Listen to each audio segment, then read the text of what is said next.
next speaker is Jim Enderle. He's a retired Navy chief and combat veteran of Iraq.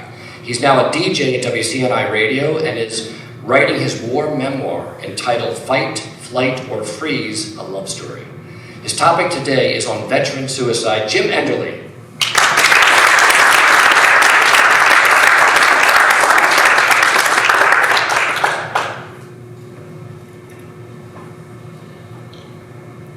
Jim, Antonio, Colin, Keith, Joseph, Andrew, Chris, Karen, Gerald, Oscar, Will. 11 veterans who loved and were loved by others. 11 veterans who committed suicide. I can only imagine what any of them would contribute to today's presentation. Instead, you have me, a humble observer and witness. If knowing 11 veterans who died by their own hands seems like a lot to you, yet there are an estimated 22 veterans a day who end their lives, then all I've known of these men and women, their humanity, their sense of purpose, profound loss, is the equivalent of 1/2 of one day's worth of grief and sorrow. I would like for everyone here to estimate the number of days it would take for this entire audience to vanish due to suicide alone. The tracking of veteran suicide changed in earnest September 11th, 2001. And in the next 15 years, in spite of an unprecedented level of effort and studies and new intervention methods,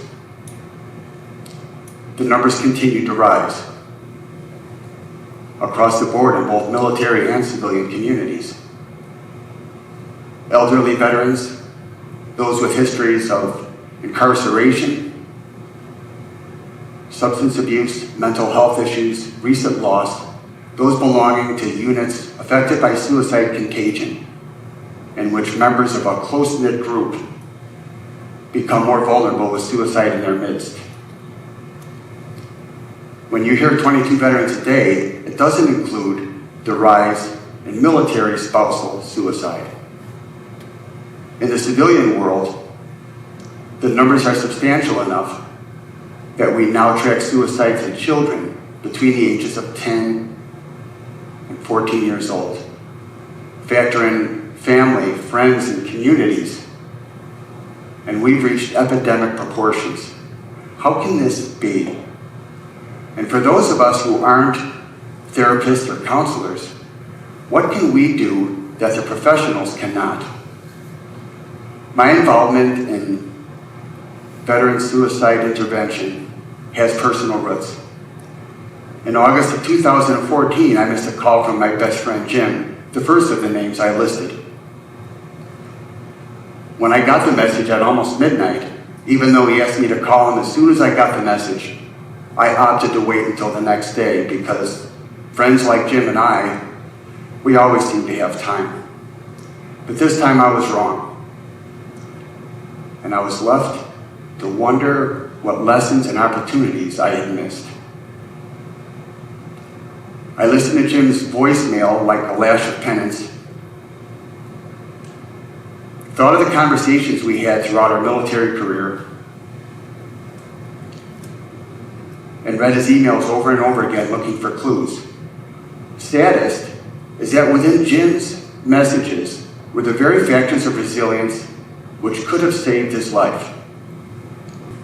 What I've done today is taken 5 of Jim's statements in his own words, and from those considerations, which any of us could do if we're confronting a person, a veteran, or an at-risk person.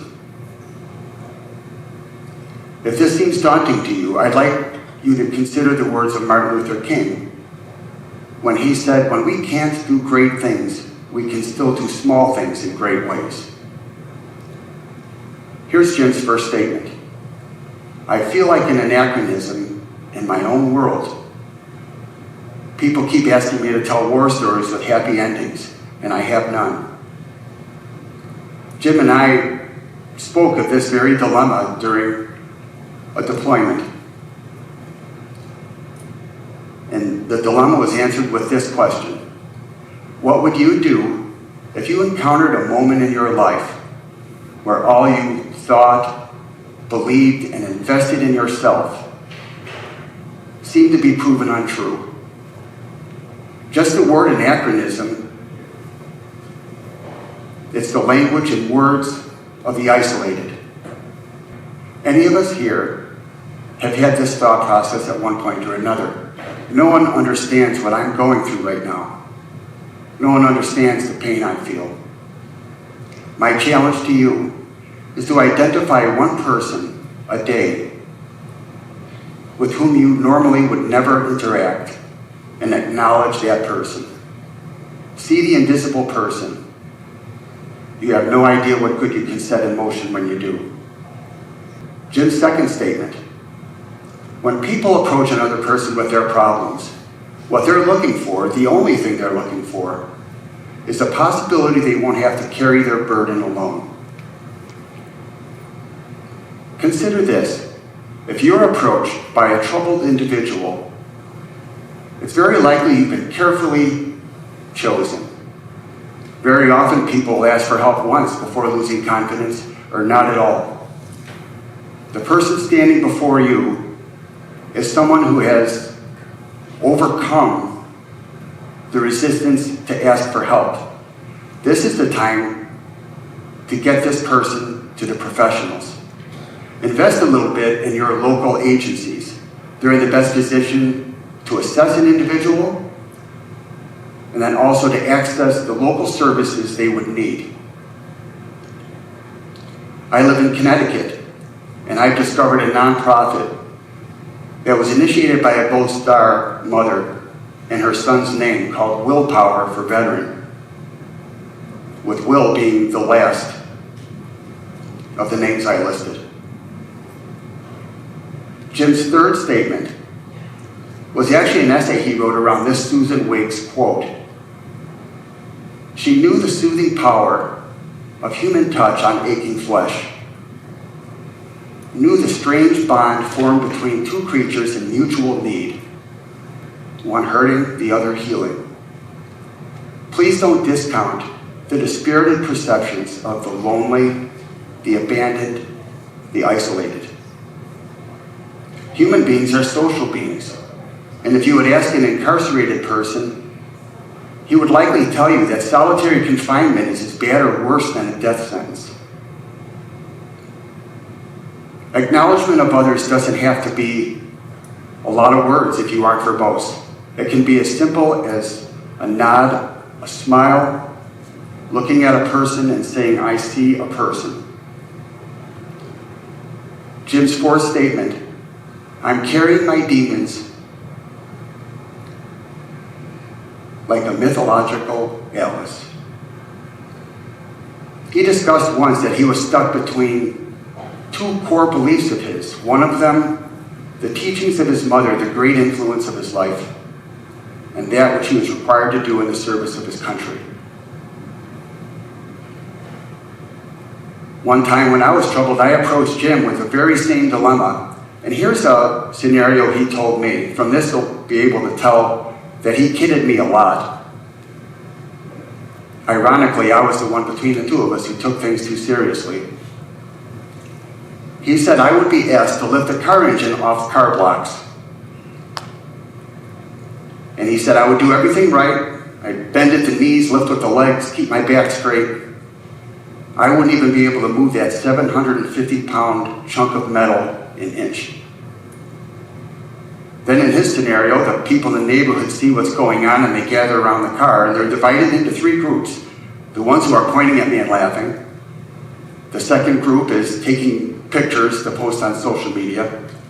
And the third group is submitting me for the annual Darwin Awards.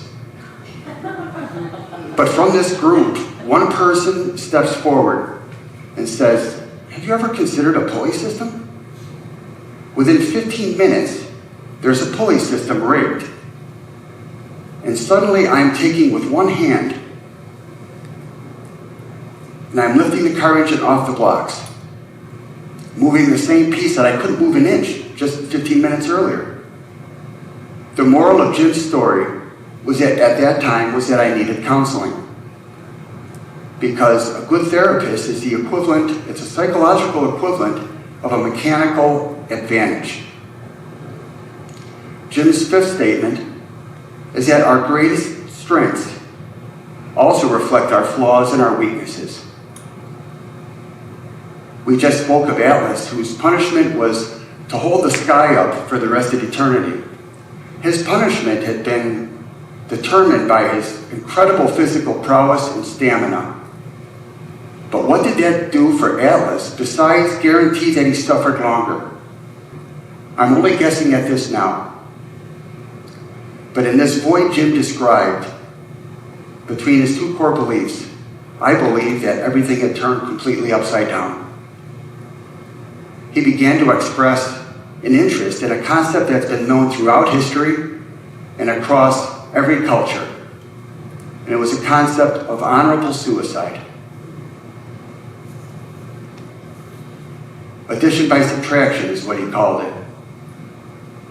Where a person or something is removed from an organism or a community, and the rest of the organism or community is better off as a result. I missed that clue. What I would like you to take away from this is that when you are in a situation where you're speaking with a troubled person, to also think of something else that's very important. If you're in a caretaker role, to think of your own empathy, your own strengths, your empathy and compassion. And ask yourself out loud once in a while, who is taking care of you?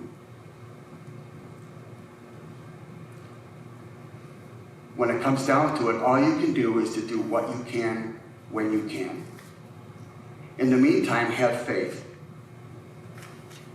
The professionals are working on what would be the equivalent of a post-World War II Marshall Plan for suicide intervention. Help is on the way. Much progress has been made in the areas of nightmare reconstruction, yoga, creative writing, dance, poetry, and music, and animal therapy, among others. Those are the ones I can think of off the top of my head.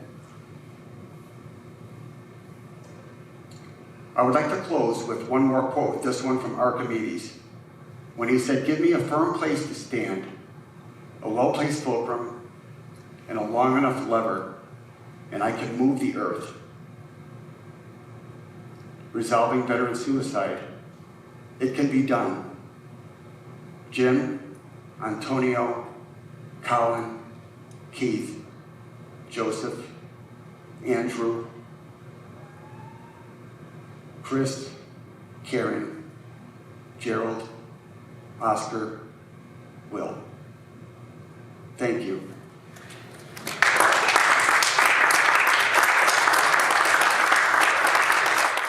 So I'm a veteran myself, and I've heard so much about the problems with tremendous suicide of veterans these days. I just really haven't had any idea what to do about it. It seems so tragic, and it seemed like something could and should be done. And today, Jim really opened my eyes to some of the possibilities of things that we might be able to do. It's very encouraging. I've never had any experience with suicide in my own life with friends and family, and I have been aware of the immense problem it is amongst veterans. But Jim was able to bring this topic compassionately to us, in a way that opens our eyes to the potential that we can be to help someone who is struggling with their own issues, and to be able to reach out and grant a helping hand to them that might in some way be beneficial. I thought Jim was an incredibly dynamic speaker. The story that he told with such compassion was so meaningful for those of us who aren't in the military, aren't related to anybody in the military, yet he was able to bring home the importance of this topic in a way that we could all relate to and understand. I know for myself, I will take off the blinders as of today and look for opportunities to help others who may need my help, and to be open to maybe just listening. And I really appreciated being here today because he has changed my view entirely of veteran suicide.